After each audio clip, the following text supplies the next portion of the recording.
ভাঙড়ের তিনি আসতে পারেননি বিরোধীদের অত্যাচারের কারণে। তারপর থেকে তিনি যখন থেকে ভাঙড়ে আসছেন প্রতিনিয়ত তিনি গ্রামে গ্রামে যাচ্ছেন, পাড়ায় পাড়ায় যাচ্ছেন এবং আমাদের নেতৃত্ব কর্মীদেরকে সংগঠিত করে একটা কমিটির ফ্রেমওয়ার্কের মধ্যে সাজানোর একটা প্রচেষ্টা এই মুহূর্তে আমাদের চলছে, যেটা উনি দীর্ঘদিন যোগাযোগের মধ্যে ছিলেন। কিন্তু এখন পার্টির গোটা রাজ্য জুড়ে এই সাংগঠনিক কাঠামো সাজানোর যে কাজ চলছে সেই মানে কাজের একটা অংশ আপনি এটা ধরতে পারেন যে অঞ্চলে অঞ্চলে কমিটি, বুথ কমিটি করার পরে অঞ্চল কমিটি সাজানোর কাজ চলছে। এটা 26 নয়, 26 যদিও সামনে আছে, কিন্তু 26 নয়, এটা সাংগঠনিক কাঠামো তৈরির কাজ চলছে। জনসভা হবে, এখন বৃষ্টি বাদল চলছে, বর্ষাকাল, মানুষকে বর্ষার মধ্যে টেনে হিঁচড়ে নেমে কাদার মধ্যে আমরা ওই জন্য গ্রামে গ্রামে এখন এই ছোট ছোট সভার মধ্য দিয়ে আমরা মানুষকে সংগঠিত করা বা মানুষকে ঐক্যবদ্ধ করা, গোটা রাজ্যের যা পরিস্থিতি চলছে সেটা নিয়ে মানুষের কাছে বার্তা দেওয়া, এগুলো আমরা চলছে। একটু বৃষ্টি বাদল কমে গেলে আপনারা বড় ধরনের জনসভা ভাঙড়ে আবার দেখতে পাবেন।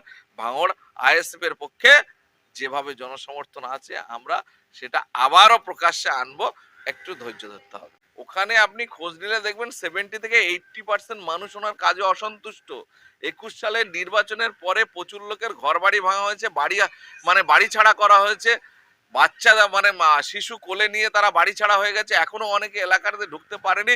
রমজান মাসে ইফতার করে সারাদিনের পরে গরিব মানুষ সাধারণত চাল ভেজানো, একটা ছোলা ভেজানো, এক গ্লাস পানি খায়, সেটা পর্যন্ত খেতে দেয়নি, লুটপাট করা হয়েছে, ভাঙা হয়েছে। এবং এখনো পর্যন্ত আপনারা বোদরার একটা গ্রামের একজন ব্যক্তি, তার নাম হচ্ছে রোহিত গাজী, এখনো পর্যন্ত সে বাড়িতে ঢুকতে পারেনি, তার বাড়ির ঘর বাড়ি ভেঙে পুরো সমান করে দেওয়া হয়েছে, বলা হচ্ছে যে এখানে কেউ ছিল না। এরকম ভাবে প্রচুর অত্যাচার হয়েছে এবং মানুষ পুষছে। যদি একটু সুযোগ পায়, এই অত্যাচার এবং সন্ত্রাস যদি বন্ধ হয়, গণতান্ত্রিক যে উৎসব ভোট, সেই গণতান্ত্রিক উৎসবকে যদি সম্মান দিয়ে মানুষকে যদি সুযোগ দেওয়া হয় যে তুমি তোমার চয়েস মতো তুমি বাছাই করো, তাহলে দেখবেন ধুয়ে মুছে সাফ হয়ে যাবে। ওখানকার যে নেতৃত্বের কথা বলছেন তার নামটা কেউ আর খুঁজে পাবে না।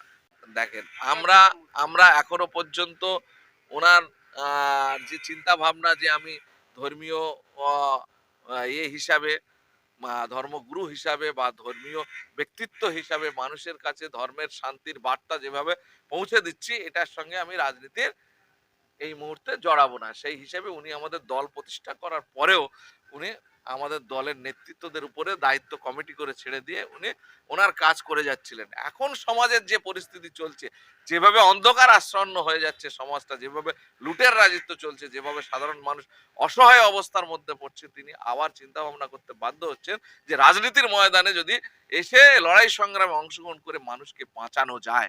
এই চিন্তা ভাবনার জায়গাতে তিনি ভাবছেন ভবিষ্যতে তার চিন্তা ভাবনা, তিনি যেহেতু আমাদের পৃষ্ঠপোষক, আমাদের দলের প্রতিষ্ঠা, তিনি যদি চয়েস করে কোনো জায়গা আমাদেরকে জানালে আমরা সেই বিষয়ে ভাবনা চিন্তা করে তার সুযোগ আমরা করে দেবো। উনি যদি চিন্তা ভাবনা করে, উনি যদি সত্যি মানসিকভাবে প্রস্তুতি নিয়ে যে এই অন্ধকারময় সমাজটাকে আমাদের বাঁচাতে হবে, এখান থেকে মানুষকে বাঁচাতে হবে, এই লড়াইতে উনি যদি নামেন এবং কোনো সিট চয়েস করেন, এবং আমি জেলা সভাপতি হিসেবে দক্ষিণ 24 পরগনা আমাকে যদি বলে আব্দুল মালিক ভাই আপনার জেলাতে আমি এই জায়গাটায় দাঁড়াতে চাই, আমি অবশ্যই সেই জায়গা ওনার দাঁড়ানোর উপযুক্ত পরিবেশ তৈরি করে দেব।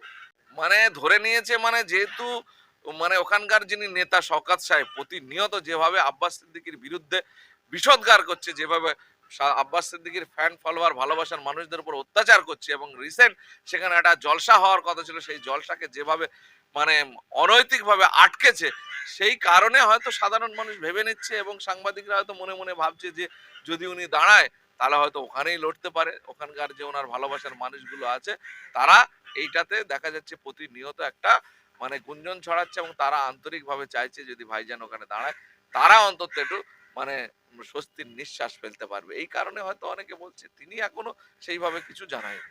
না, আমার কাছে এখনো কোনো খবর আসেনি, সেইভাবে আলোচনাও হয়নি এবং সেইভাবে জানায়নি আমাকে।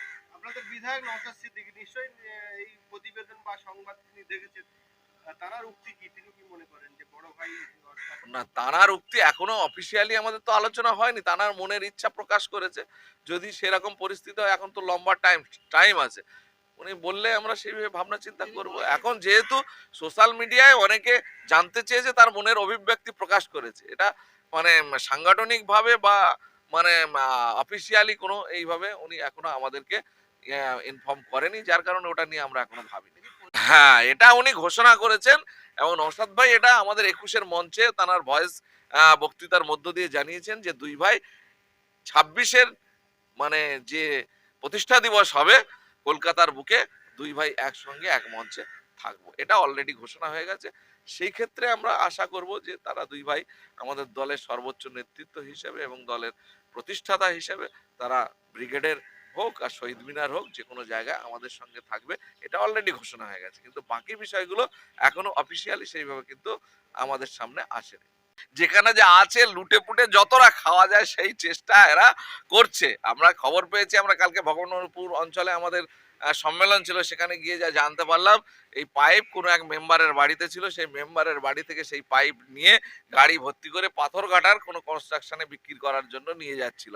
ধরা পড়ার পরে তারা বলতে চাইছে এই পাইপ বিক্রির পয়সা দিয়ে অন্য কোনো সরকারি কাজ করবে, এরকম আমাদের জানা নেই। আমরা তো দীর্ঘদিন রাজনীতি করছি, যে কোনো প্রজেক্টের মাল কোনো ব্যক্তিগত কোনো ব্যক্তি বিক্রি করতে পারে, বিক্রি করে আলাদা কোনো কাজ করবে, এরকম মানে রেকর্ড আমি আজ পর্যন্ত দেখিনি। ধরা পড়েছে, হাতে কলমে মানুষ বুঝতে পারছে, যার কারণে নিজেদের দোষ নিজেদের অপকর্ম ঠেকানোর জন্য এখন এসব বলছে যে এটা বিক্রি করে অন্য খাতে কাজে লাগানোর চেষ্টা। ওসব কিছু নয়। এভাবে যদি বিক্রি হয়ে যেত, ধরা না পড়তো, লুট হয়ে যেত, ধরা পড়েছে বলে এখন এসব বলার চেষ্টা করছে।